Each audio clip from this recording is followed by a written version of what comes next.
Hi, I'm Anthony for Sydney Backyard Veggies.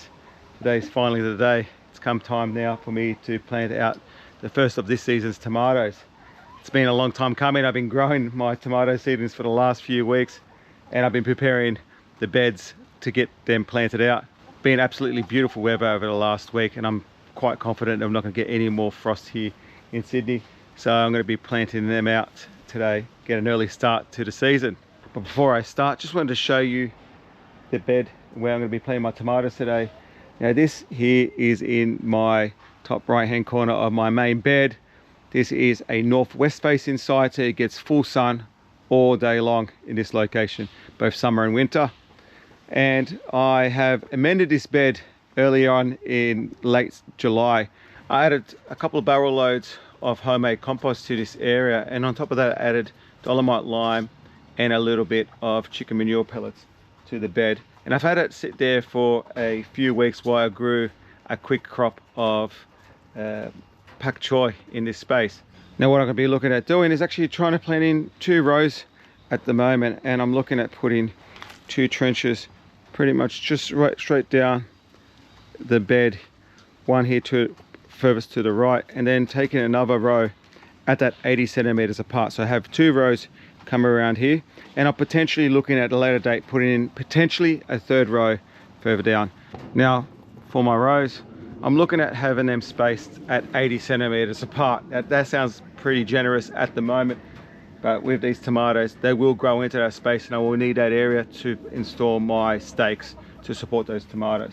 But then it will give me that, while I'm waiting for them to grow into that space, it will give me opportunity to plant a quick crop of radish or pak choi in between the tomatoes. Now when it comes to setting out my rows, again using my trusty rake, I'm going to actually just set the line for my first trench, and I'm going to set that probably 20 centimeters or 30 centimeters away from the timber, and just using the rake, just putting out the actual line, our hoe, to actually dig out the trenches. And with my hoe, what I'm going to do now is just really dig out that trench to plant the tomatoes in.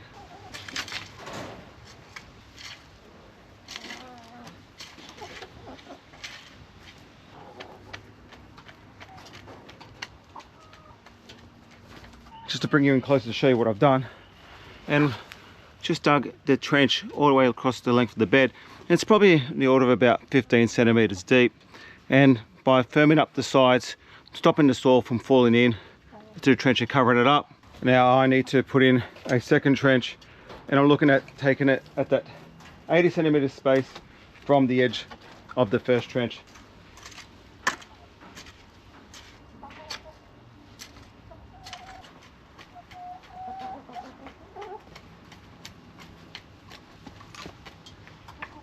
Just finished setting out those rows, 80 centimeter spacings between the 2. The rows probably about 15 centimeters, 15 to 20 centimeters wide, but you need that, and I will show you in later videos why you need that. I will eventually show you how I heal my tomatoes. Look, you can plant them in circles and little depressions. I've always done them this way, my dad's always done them this way, and I've learned from my dad over the years, and I've actually tried this a few times and it works great in my context. If you do have the space, do look at planting your tomatoes in trenches and in rows like this. Now for the fun bit, I'm going to plant my tomatoes, and before I start, show you my seedlings. Absolutely beautiful, perfect size. This is what I'm looking for at the moment. Now I've got 2 varieties here, and I grew these for the last 5 to 6 weeks, and the 2 varieties I have are Dankia in the back, Thunder in the front. Both of these are your round slicing tomatoes, commercial grade varieties. This is what you'll typically find at your local supermarket, the standard round 200 gram tomato. I personally like growing commercial varieties. I know what I'm going to get, and I know they're going to produce well, but be very similar if you're trying to grow heirlooms. Similar technique when it comes to planting them. In this spot, I'm going to be looking at planting Thunder at this stage, these 2 rows of Thunder, and I'll be looking at planting 2 rows of Dankia somewhere else in my garden. When it comes to planting my tomatoes in the rows, I'm looking at planting them out at 60 centimeter spacings. So 60 centimeter spacings in the rows, 80 centimeters apart between the rows. Now these have just been watered, so let's see how they go. Should in theory be able to take the whole root ball out. There you go. It's perfect root ball, good size to it. I want a bit of length in the seedling that I plant. Now before I plant it out, I like to remove these lower leaves because I am going to try to plant it as deeply as possible. Now to plant the seedling, I'm just going to remove as much of the soil as I can, and I'm actually trying to plant this seedling up to this point here, just up to as deep as I can at the moment. The idea is if you can plant your tomatoes, the deeper you can plant your tomatoes, the better. It does encourage them to produce more roots around the stem of the plant, and it gives you a stronger plant. Now as I'm planting, just bringing the soil back around, you can compact the soil around the base, and that's planted. And to bring you in closer to see, pretty much almost up to that new set of first two set of leaves there, and that's plenty. Now when it comes to tomatoes, I plant all my tomatoes at that depth. The deeper you plant your tomatoes, the better. And in later videos I'll show you, I actually will hill the soil across against my plants to further encourage roots to grow along the stem. The more contact the soil has with the stem of the tomato, the more roots the tomatoes produce, and I find it gives you an overall stronger and better performing tomato plant. I generally like to plant my tomatoes really early here in Sydney. Officially I should have planted them late last week in August. Ran out of time, should have planted a bit earlier, but I do like to get them in as soon as I can. Major reason is to get around the fruit fly strike. Now I find fruit flies turn up in my garden in that second week of December, and so if I plant my tomatoes early enough, I should be able to get most of the crop off the plants without the need to net the tomatoes. After that first major flush of fruit that I pick, the fruit flies do inevitably turn up and destroy most of my crop, but that's how I've been able to get around harvesting tomatoes and planting tomatoes without the need to net them. When it comes to planting tomatoes, I like to plant an early season, which is right now September, but also I like to plant a second round in January. Again, because of the fruit flies are here from mid-December to early Feb, at which point the seedlings that I planted in early January will be able to produce their tomatoes outside that fruit fly window. And it's relatively successful, but I do find that the tomatoes planted later in the season tend to really struggle with the diminishing daylight hours, but also the humidity in the area. I find there's an explosion of diseases and spider mites that we really need to contend with. So you tend to get a not as a bountiful harvest in the second half of the season. When it comes to tomato seedlings, I do grow 2 seedlings, generally speaking, per cell, and they're quite easy to separate. You don't, as long as you have a bit of a root ball between the two of them, you just rip them apart like that, get yourself these 2 seedlings, and these will take quite well in the ground. They won't struggle. So as long as it's got a little bit of root, and even when you just have like a tiny root, they should be all right. As long as you keep the water up to them, it'll be fine to remove these leaves.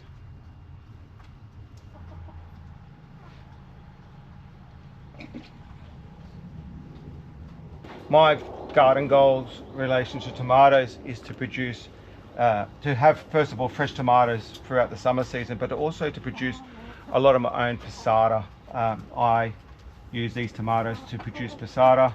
Look, they're not the best sourcing tomato variety, but I'm happy to use them, and I do make an order of up to 100 jars a season, and I'm still using a lot of my tomatoes from last season. So with my growing plants, what I try to do is try to find opportunities where I can make a lot of food that I can last me throughout the cooler months, and a bit more of that self-sufficiency drive in my house, trying to make sure that where we can grow our own food, store our own food for use later. Now, tomato passata made with your own fruit, it's a different flavor altogether as opposed to stuff that you buy from the shops. Just finished planting those seedlings. Got myself 10 in this spot. I'm really happy with how they're looking at the moment, looking perfect. And I like to plant in the late afternoon so that they can have the evening to settle in. Now at the moment, I need to give these a good watering, and I'll make sure it's a really deep water. And I'll continue to look over them over the next few days, making sure it doesn't get too hot. It's still quite early in the season now, so they should be okay. But making sure they get a watering probably every second day, but a nice deep watering to make sure that they continue on. I need to put snail pellets and I need to put cat protection, but they will be fine. I will give you an update in a week's time in my next video to show you how they look. Still got plenty of seedlings. I only used 1.5 punnets worth, and it comes down to the fact that I had 2 seedlings per plant, 2 seedlings per cell, so they'll do all right. And I still have my dankias that I need to plant out. Now what I am thinking of doing for those, I'm having second thoughts about what I'm planting in the middle section of my backyard. I'm actually going to be planting them, thinking of planting 2 rows here in my old kale arm patch where the lettuces were. I'm going to be planting sweet corn. I thought I was going to quarantine this area to plant sweet corn, but it looks like this is going to be tomato city. I'm going to be planting sweet corn at the front in that newly dug over bed there at the front, and I'll get that prepared next week. Tomatoes over the next few days will be planted in that spot, and I should be able to get 2 rows of 7 in that spot, so that will set me up pretty well for tomato season at this stage. Just as a way of an update on my tomatoes, it's now been 6 days since I've planted them out, and they've settled in quite well. I've actually put on a bit of size, if anything, looking quite good. I haven't watered them since that first watering, but they probably would need just a little bit of, maybe just a little bit of fertilizer coming up next week. One thing I want to show you is those trenches. You can see once I watered it, the trenches come a lot more defined, and that makes it a lot easier when I'm coming to hill these plants. Make it a lot easier, get them really, really deep. Now I'm going to take this opportunity at the moment to try to utilize the space in between the tomatoes. I've got a good 80 centimeters worth of ground here that can be planted out. So what I'm going to be doing is actually interplanting some radish seeds. I generally would plant pak choi interplanted, but I've not raised any seedlings at the moment. But I'm going to be putting in a couple of rows of radishes, and they should take about 4 to 6 weeks to get to harvest. For the radish variety, I'm going to be planting Scarlet Globe, and I have just pre-drilled 3 rows just coming down the stretch of that space, normally at about 15 centimeters apart, and I'll be just dropping seeds in those trenches and planting my seeds.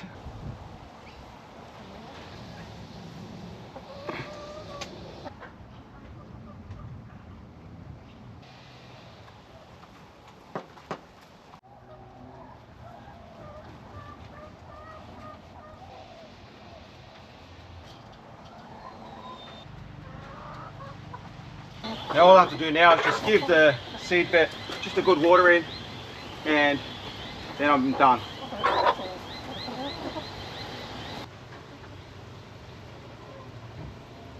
Just finished watering that radish bed, and now that's good to go. That will germinate in about 5 to 7 days, and I'll be harvesting these in about that 5-6 weeks period, so I'll be able to clear that whole lot, and then I can use that soil to then hill the tomatoes.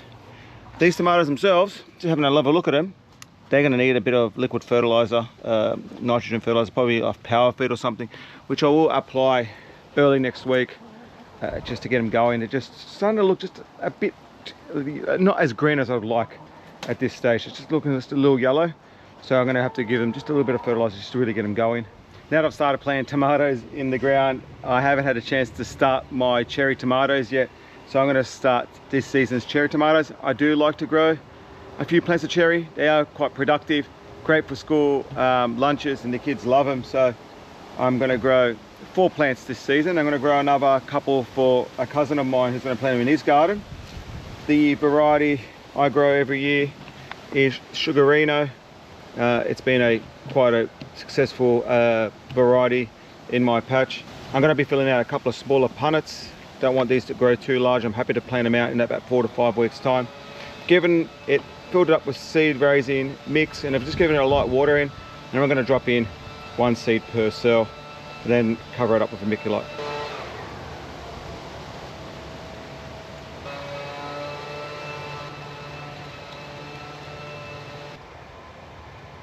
Just finished off planting those seeds, and now I'm going to be taking them inside to germinate. Now it's warm enough now that they don't need to germinate on a heat mat here in Sydney. I'll just leave them in a warm room for 7 to 10 days and they should germinate. And I'm expecting us to plant these out in early October, hoping to get them probably where the broad beans are, just there in the back there. I might get a row of these tomatoes planted out there, just that it makes it easier for me to harvest if they're right on the edge of the bed. And before I wrap up this video, I just want to show you one of the self-seeded tomatoes that just seem to have popped up in my garden, and show you how it's looking at the moment. Now this tomato has just grown in between the jalapeno plants, and it's looking amazing. It's actually starting to flower. Now I'm not sure what variety this is. I'm assuming it's potentially a cherry, which is an issue for me because I've been pruning off the suckers. You don't generally prune suckers off cherry tomatoes. You will impact on their growth. But looking at it for a second time, it may be one of the larger indeterminate varieties of tomatoes, but we'll see how we go. But really the good thing about it is it looks amazing. It's beautifully clean. I gave it an initial prune and stake, and I'm going to add a little bit of potash to the base. But so far so good. Got those tomato flowers there, got another second set of flowers there, and might just need a little further staking. But all in all, really happy. There's a second one here. I haven't actually looked after this one as well because it is sitting in between the 2 jalapeno plants, but it looks like this one may have died. If that's the case, I'll pull that out, give it a proper stake, and that way I might be able to get a really early crop of tomatoes out of these. And on top of that, just wanted to give you a quick update. Just noticed now I'm getting flowers on my overwintered jalapenos. Just one there, and I thought I saw potentially the first crop just starting to form there. These flowers have just been pollinated, so looks like I'm going to get a really early crop of jalapenos out of this patch, which is really good. So it's the first year giving overwintering a go. Dad's done it a lot with chilies, never done it with jalapenos, but I'll be interested to see how the quality looks with the second season for these plants. We'll see how it goes.